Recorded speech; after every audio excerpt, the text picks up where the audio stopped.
Our News is brought to you by ALLAN. Believe in best. Good evening, Bahamas. Coming up tonight, officials urging Bahamians living in and around Washington, D.C. to stay safe. Environmentalists still concerned over oil drilling. Plus, another man murdered on New Providence.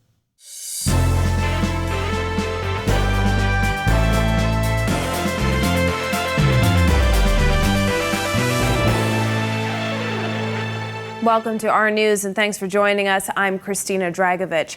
Topping news tonight, as rioters stormed the U.S. Capitol, Bahamas ambassador to the United States, Sidney Cawley, who is in Washington, D.C., said the embassy in Washington has sent out an advisory encouraging all 4,000 Bahamians living in Virginia, Maryland, and Washington, D.C. to stay away from downtown D.C. He says all embassy staff in D.C. are safe and accounted for as they have not returned to the office since the holidays. Cawley says in all his years, he has never seen something like today's mob that invaded the Capitol. As far as an assault on the American institution of government while they were physically in session debating constitutional matters concerning the recent presidential election. I have never seen it before. Foreign Affairs Minister Darren Henfield also urging Bahamians in the U.S. to stay safe amid protests by Trump supporters over the outcome of the 2020 presidential election. Protesters stormed Capitol Hill as a last stand for Trump on the same day Congress was set to certify President-elect Joe Biden's election win. Our advice to Bahamians and situations is always to be careful to avoid getting into crowds or mistakenly being caught up into issues that really they ought not be around. It's a domestic issue as we see it. But we also believe that America is a very strong democracy that will work through these issues, and things will work out. Protesters have scuffled with police officers, breaching and posing for photos in the Chamber of Congress, as well as House Speaker Nancy Pelosi's office. Henfield sending this message to Bahamians in nearby areas. We always say to Bahamians when they travel, if you see something, stay safe.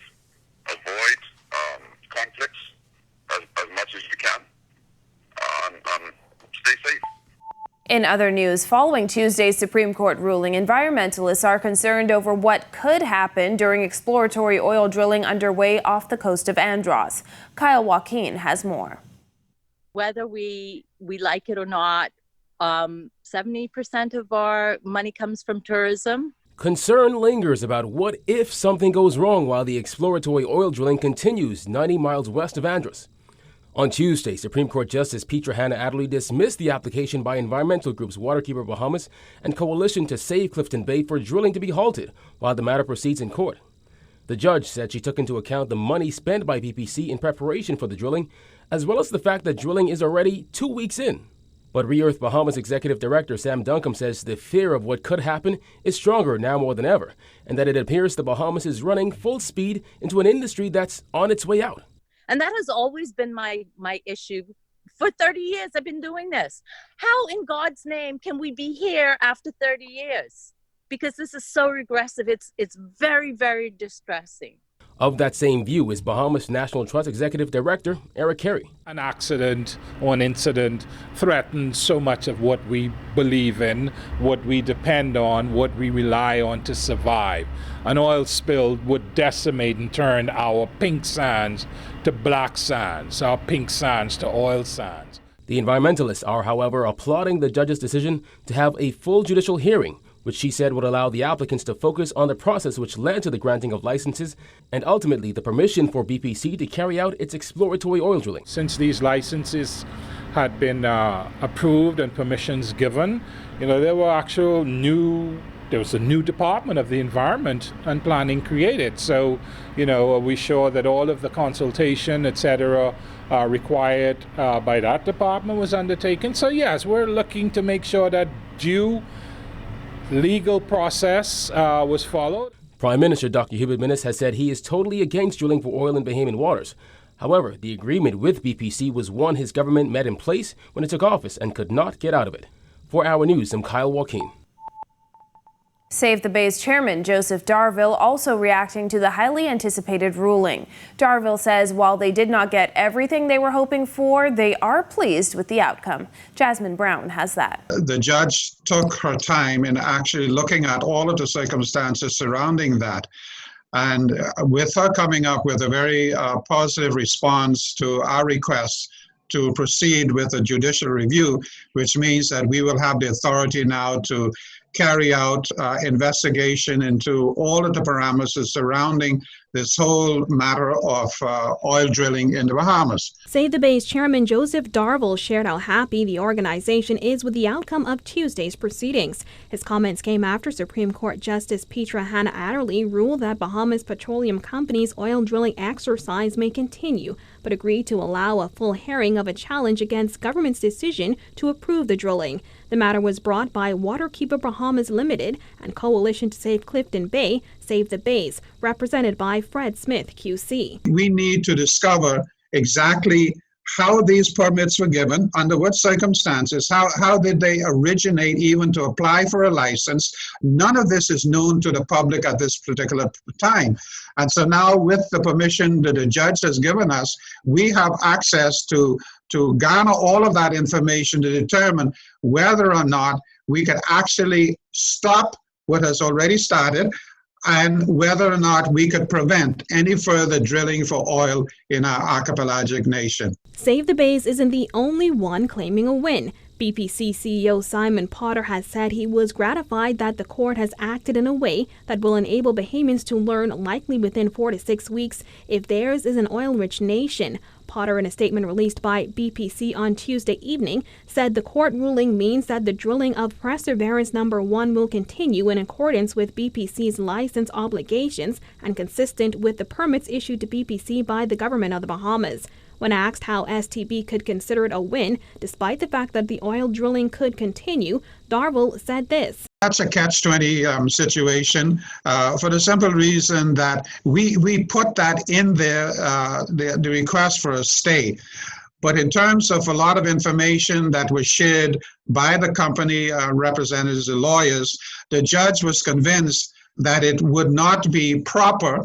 And you know, we don't blame her for that, because that was a kind of chance that we were taking that maybe it could have been stopped. The judicial review is set for February 17th and 18th. Reporting for our news, I'm Jasmine Brown.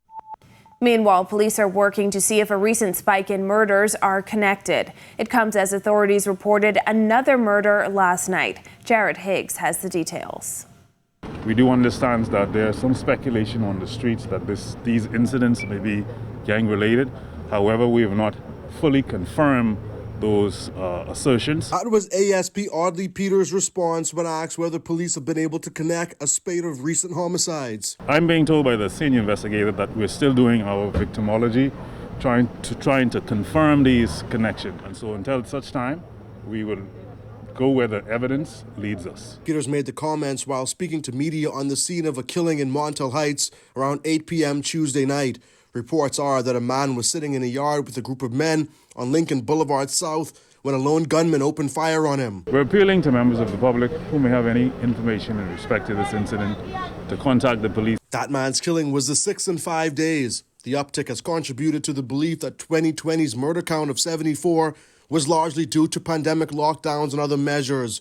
Reform gang member and activist Carlos Reed says there's still a tremendous amount of work that needs to be done. I don't believe that it's safer now. There's more murders to come. Reed authored a book on gang violence in the Bahamas last year and mentors young men who are trying to turn their lives around. He says he expects police to be slow to admit that there's a gang war. Some key persons were murdered, and this is causing a real serious retaliation. When questioned about the uptick in killings, Peter said the police force is up to the task.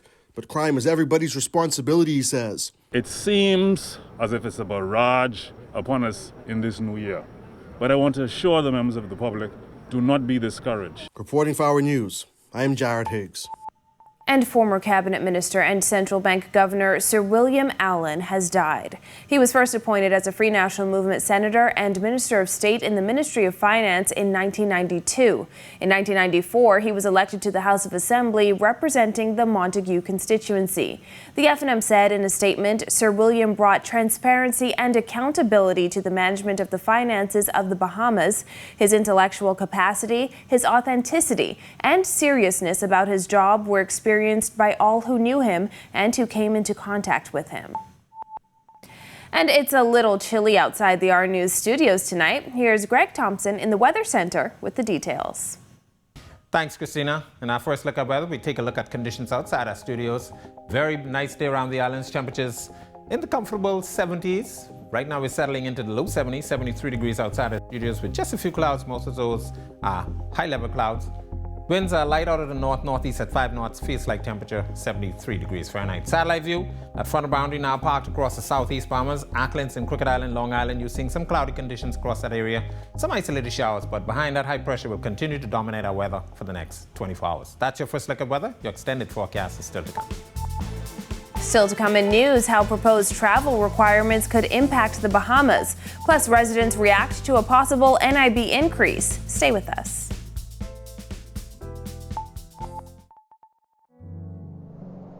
This year has been hard on all of us. Many have lost friends and loved ones to COVID-19, which has changed the world and the way we live. From the start of the first case to the second wave, Our News has been there with you, and we will continue to stand with you this holiday season. Sharing in your stories of tragedy and triumph. Christmas may look and feel very different this year, but its meaning of love and hope remains the same. From our family to yours, Merry Christmas and a safe and prosperous New Year.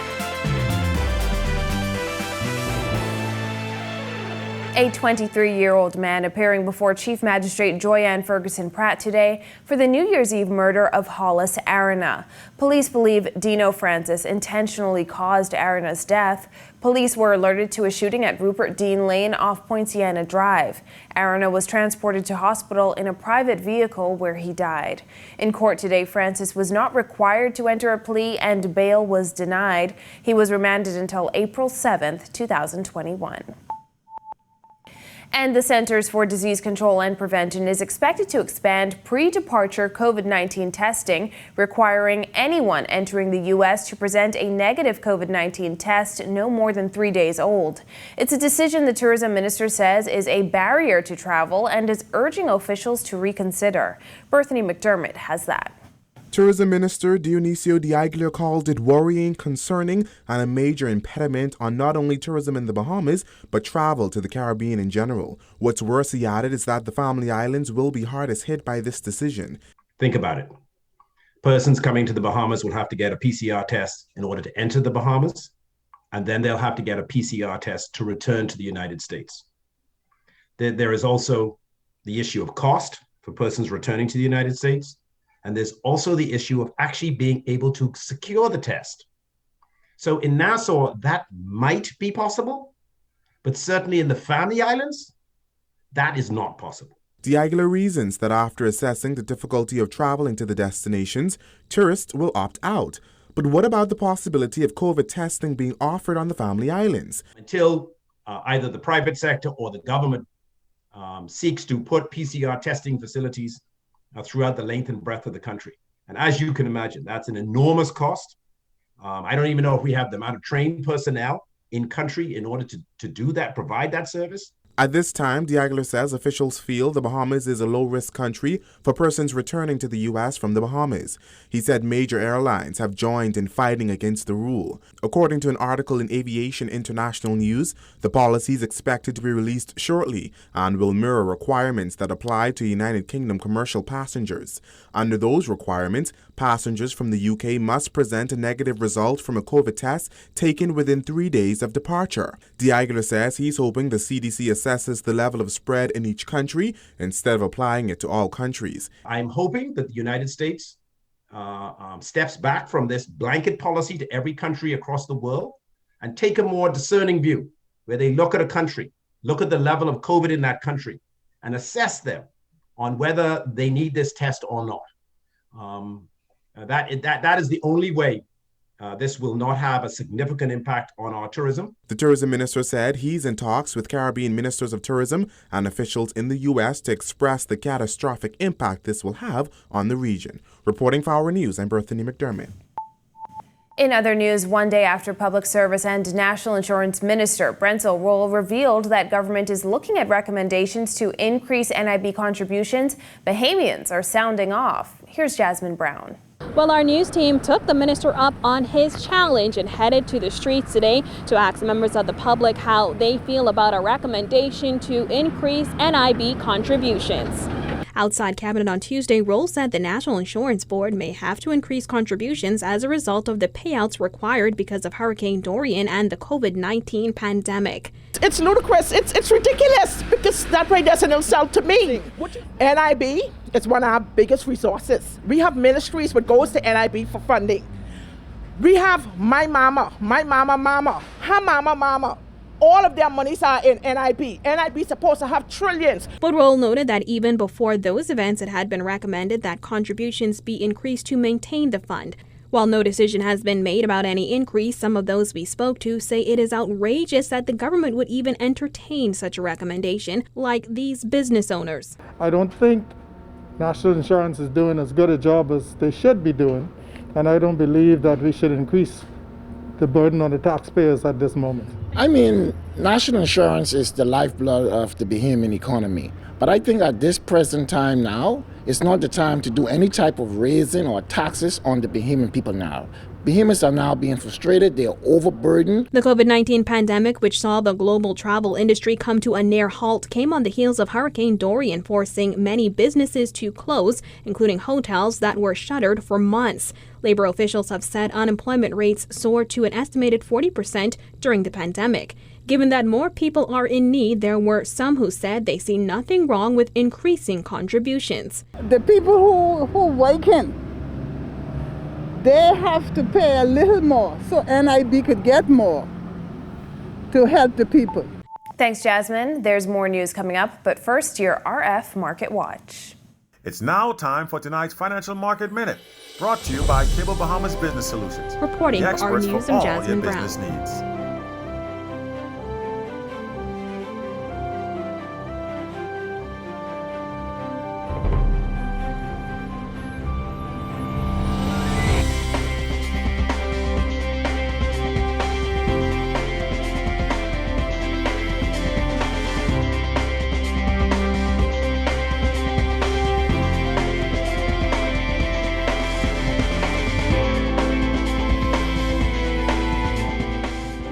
This has been your Financial Market Minute.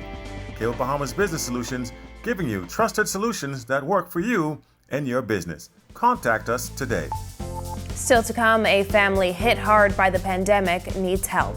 Plus, Marcellus Hall has the latest in sports. Stay with us.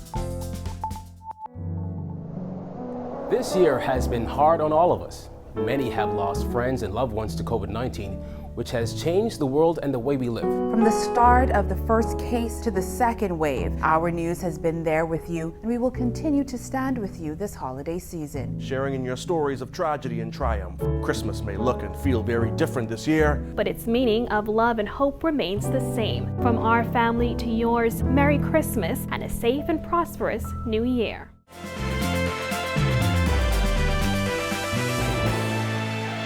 This is Our News. Welcome back. While 2020 was rough on many, one family says the new year brought little change to their already rough living conditions. Now at their wits' end, two struggling parents are asking for help. Giorgio Bain reports. This single-room structure with holes in its floors, walls, and roof is the home to a family of 7 here in Gambare Village. Now, while the parents say they've fallen on hard times, what they want more than ever is a fresh start for their 5 children. Almost resting on a hill is the one-room structure with no electricity and no running water. In 2 corners of the room are stacks of soiled, mildewed mattresses where the couple and their 5 children, ages 8, 5, 3, 1, and 3 months, sleep at night. That's the children usually use this bed. They try to sleep on this bed. And then, because they really sleep bad, so they just put them in 2 different beds. So, you know, why you sleep on this bed. The rats have chewed through the wooden floors. The windows are missing panes and unable to fully close, leaving them vulnerable to the elements. Thurston says hustling is the only way he can provide for his family, as Shauna is currently the only breadwinner who returns to work on Monday as she completes her maternity leave. I just been no work, so I just hustle, try to make a living every day. I've been trying hard and very long, so to try to get some things I really wanted to do, but I never get a time to get it, to do it. The structure has no kitchen, just this hot plate where Shauna prepares dinner for her family. And as for where they use the bathroom? No, we don't have no restroom. I let the kids go. In the corner is a small green bucket, a towel, and soap where the family bathes. The mattresses and walls are stained with mildew. There is a gaping hole in the roof above the children's bed and a sizable hole in the sheetrock just behind their bed. On the table next to their parents is a small stack of diapers for the 1- and 3-month-old babies. Their clothes sit in a large garbage bag, most with holes or mildewed from the inability to properly be laundered. We only have a certain amount of line. So because when you only have a certain amount of line, you can't wash so much clothes. And then it isn't our line, it's the people in the back line. So we just have to see when they washing and when they ain't washing. Eldest of the 5 children, Patrice Thurston, is the only one currently enrolled in school. She says because of the rodents, she wants to move out of the house completely. I feel kind of weird. Rats and roaches always come in here, making noise every time I go sleep. What do you want to see change about your house? Everything I want to live in a new house and have a bathroom, kitchen, and TV and front room and everything. Reporting for our News, I'm Giorgio Bain. Thanks, Giorgio. Still to come, Greg is back in the weather studio. Stay with us.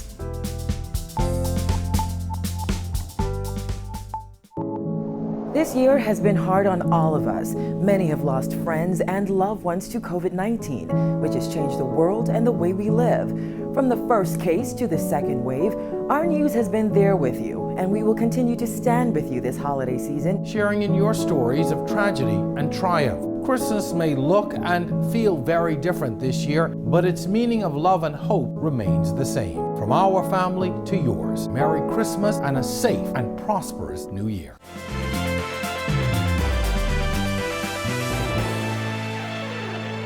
Welcome back to our news. How long will these cooler temperatures last? Here's Greg back in the weather studio. Thanks again, Christina. And our second look at weather brought to you tonight by Lactogen 3 from 1 year onward, distributed by Lightburn Trading Limited. Satellite view around the area. We have that frontal boundary stalled out across the southeast Bahamas, Acklands and Crooked Island, Long Island, and the Maguana area. You guys are seeing some clouds. Now we're pretty nice. High pressure dominates behind that, generating some very nice conditions. That high will eventually slide out towards the east, paving the way for another frontal boundary that's expected to get near by the weekend. Boating forecast for all areas tonight through tomorrow. Those winds will be east to southeast, 10 to 15 knots. Seas will be running 2 to 4 feet over the ocean. Your low tide will be at 7:37 tonight. Here's a look now at your national forecast.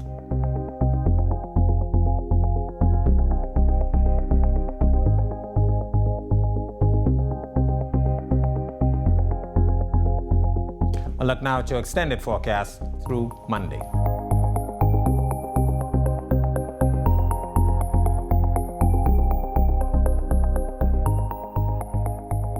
That's a look at our weather.